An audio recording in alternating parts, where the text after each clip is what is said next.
Ma non dà, porca miseria, che devo andare via, devo da buttare giù la polenta, su... Proprio oggi che ha da fare ritardo quella...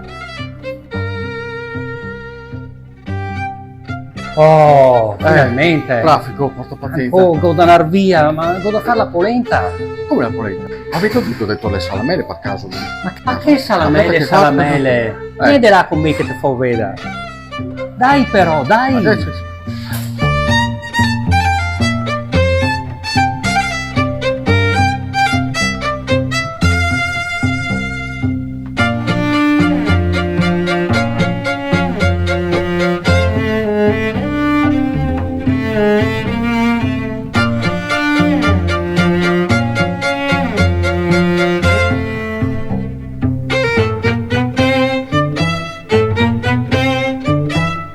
Prendine uno, prova a assaggiarlo. Davvero?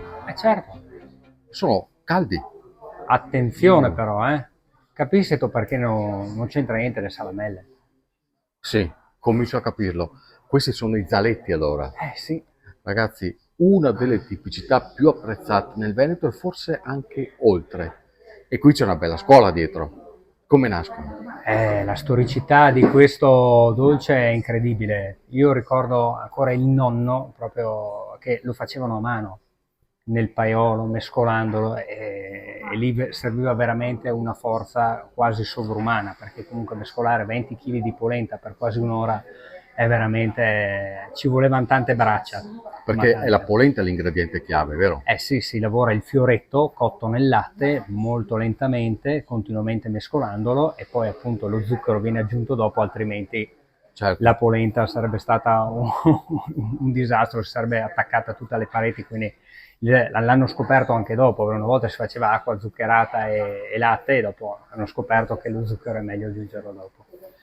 E questo dà l'idea della, non certo della complessità della ricetta, che non è così ricchissima, ma dell'attenzione che ci vuole per arrivare a un giusto grado di amalgama della polenta, che è fondamentale, vero? Assolutamente, infatti anche a seconda dell'annata, della tipologia di polenta che si trova, all'inizio, una volta trovato il lotto corretto, bilanciamo la ricetta in modo che ogni anno si abbia la giusta consistenza, altrimenti se sono troppo molli in forno si squagliano, se sono duri non riesci a farli su, perché altrimenti proprio si sbriciolano tra le mani, e allora si fa un test con il lotto del fioretto nuovo, perché può essere più o meno umido, e dopo si carica la ricetta di conseguenza. E lì sta l'abilità del pasticcere. Quindi. Esatto, sì, ma più che altro ormai è la conoscenza, perché il nonno diceva sempre farina vecchia, polenta nuova. È il vecchio detto, perché la farina vecchia, perché quando la farina si era invecchiata te ne davano 25 kg, c'era una bassa percentuale di acqua, quindi gli impasti erano molto proteici e andavano bene. La polenta nuova, perché la polenta vecchia di solito fa sempre le bestie, e quindi bisogna sempre avere la polenta fresca, se no è tutto un setacciare. Però dentro gli zaletti, e questa è la ricchezza se vogliamo, ci sono degli altri ingredienti che vanno aggiunti dopo, no? Proprio che fanno parte un po' della storicità anche di Verona, se vogliamo, nel senso che comunque l'uvetta passa sono quelle cose che si mettevano via una volta, quando dopo l'uva che si è essiccata, quelle che non venivano usate per il passito, loro si mettevano da parte e si mettevano negli zaletti assieme anche ai pinoli, perché anche allora cominciavano le prime pigne e li rompevano a mano le pigne, quindi adesso penso che ormai mai più nessuno, però insomma è proprio una peculiarità proprio delle nostre zone, perché è fatto con le cose di casa, ecco. E poi entrano in campo le mani. Assolutamente, perché è proprio un dolce che viene lavorato solo ed esclusivamente a mano. La macchina ci aiuta per togliere appunto il mescolamento, ma dopo la manualità in questo dolce c'è ancora tutta. Anche perché sono uno diverso dall'altro, perché vengono scucchiaiate, strette, quindi ognuno è diverso dall'altro. Loro, i martini, questa cultura che c'è dietro agli zaletti, la tengono in pugno, perché è con il pugno che si fanno. E allora cosa facciamo? Andiamo da papà Flavio, che è depositario di questa memoria e che ci ha detto due cose veramente, veramente interessanti e anche toccanti. Cosa sono per lei i zaletti? I zaletti è una tradizione valeggiana. Tradizione perché si fanno solo ed esclusivamente nel periodo vicino ai morti e ai santi, e passato quel periodo pochi li cercano. È proprio stagionale. È una cosa stagionale, E lei da quanto tempo li fa? da sempre. Quindi ne ha fatti a migliaia. Sì, ne ho fatti migliaia. Ed è ancora un dolce apprezzato? È ancora un dolce apprezzato da quelli, un po' dai tradizionalisti, i giovani lo conoscono poco, però i vecchi clienti insomma li cercano ancora. È vero che quello di Valeggio è particolare? Quello di Valeggio è particolare perché è diverso da quello di Verona, diverso da quello che fanno dalle altre parti. E perché? Perché il mio si mangia caldo, è più morbido, fatto in maniera un po' diversa, ecco. Sempre comunque con un farina di fioretto di polenta, di mais e via. Quando assaggio un zaletto suo, cosa prova? È un'emozione, perché caldo, fumante così, con la polenta, l'uvetta, sono quelle cose semplici che ti creano dei ricordi vecchi buoni. Delle emozioni vere però. Delle emozioni vere, sì, semplici ma vere. E che si capiscono ancora, si riescono ancora a provare quelle emozioni lì. Io penso di sì. I giovani è già più difficile perché non sono abituati a certe emozioni vere, sincere e semplici. Vogliono qualcosa di più forte, di più impattivo, di più... Ma li educhiamo noi. Sì, dobbiamo aiutarli a conoscere queste cose. I giovani dovrebbero tornare un po' alla semplicità delle cose, che il mondo forse andrebbe meglio. E questi invece? Allora, questi invece sono gli ossi de morto, che è un dolcetto che viene fatto appunto in questo periodo, molto magro, molto croccante dato appunto dalla mancanza di idratazione. Dentro c'è solo un po' di albume, quindi nel forno l'albume si rilascia, trattiene la parte delle proteine dell'albume, trattengono legato il tutto, ma diventa duro come il cemento, è per quello che sono duri come gli ossi.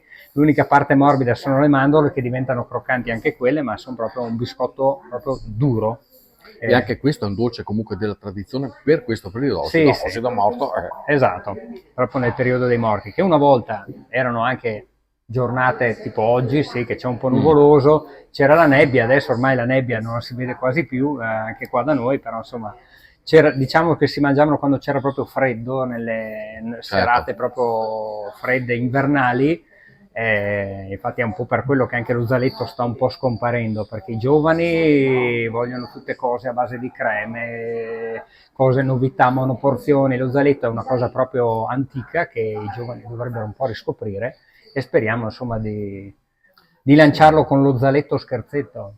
Per Halloween. Per Halloween, vediamo se i giovani lo apprezzeranno. No, ma anche perché, voglio dire, dietro c'è veramente una cultura.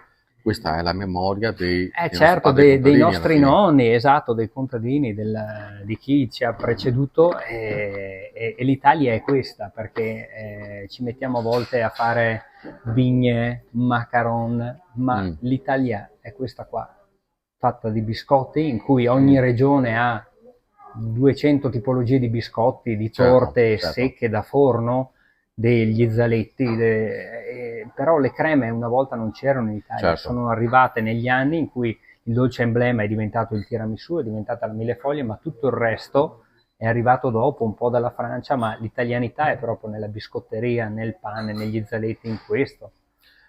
Ci vuole coraggio, Luigi, adesso te lo chiedo proprio da pasticcere e imprenditore, a riproporre queste cose che hanno ovviamente un mercato più limitato rispetto alle altre. Ma allora, la voglia c'è, dopo ovviamente alla sera il cassetto bisogna aprirlo e deve essere pieno, se no il giorno dopo non si apre più, però la voglia di riportarli e di farli riscoprire anche in diversi periodi dell'anno, nel senso che adesso si propongono gli ossi di morto e gli zaletti, ma dopo in diversi periodi dell'anno facciamo anche altre tipologie di biscotterie che appunto richiamano la memoria appunto degli avi, del nonno. C'era il mio nonno, il fratello di mio nonno, che anche lui lavorava a Verona, la storicità c'è, noi ci proviamo, tentiamo di farlo conoscere alla gente e speriamo che insomma pian pianino, un po' alla volta, seminando un semino alla volta, anche il campo si riempie e diventa rigoglioso, quindi è giusto non smettere, l'importante è quello. Come vanno consumati? Perché qua li vedo nudi e puri. Esatto, allora questo alla fine assomiglia molto a un cantuccio, ok? Perché alla fine è inutile girarci attorno. Esatto, ci vorrebbe un Ma buon non c'è. vinello, ma da noi, per dire, potresti mangiarlo con un bel novello, un bel rosso novello, un po' di grappa di quella vicentina, insomma, Certo. assolutamente, cioè, inzuppato, ma anche nel caffè latte, in un cappuccino, insomma, così nel caffè. E gli zaletti invece? Lo zaletto, allora, a parte che è buono così, però di solito d'inverno una bella cioccolata calda e un bello zaletto bollente di fianco è uno spettacolo, per me. Allora, fuori non fa ancora tutto questo gran freddo, però sentirti parlare, la cioccolata qua adesso insomma, la che vorrei, ti sto dando un input. Va bene, ok, Luigi, ordiniamo subito allora. Complimenti Luigi, una tradizione bellissima, molto saporita, quei sapori semplici a cui accennava anche papà Flavio, che appartengono alla nostra storia e che secondo me hanno tutta la dignità per essere riscoperti. Sono qua, facciamo onore, ho voglia di riscoprire. Facciamo la grappa o la cioccolata calda? Prima la cioccolata E dopo la grappa. Ok, va bene, dai. Se c'è da riscoprire si riscopre, non la sa la roba a metà. Assolutamente, assolutamente.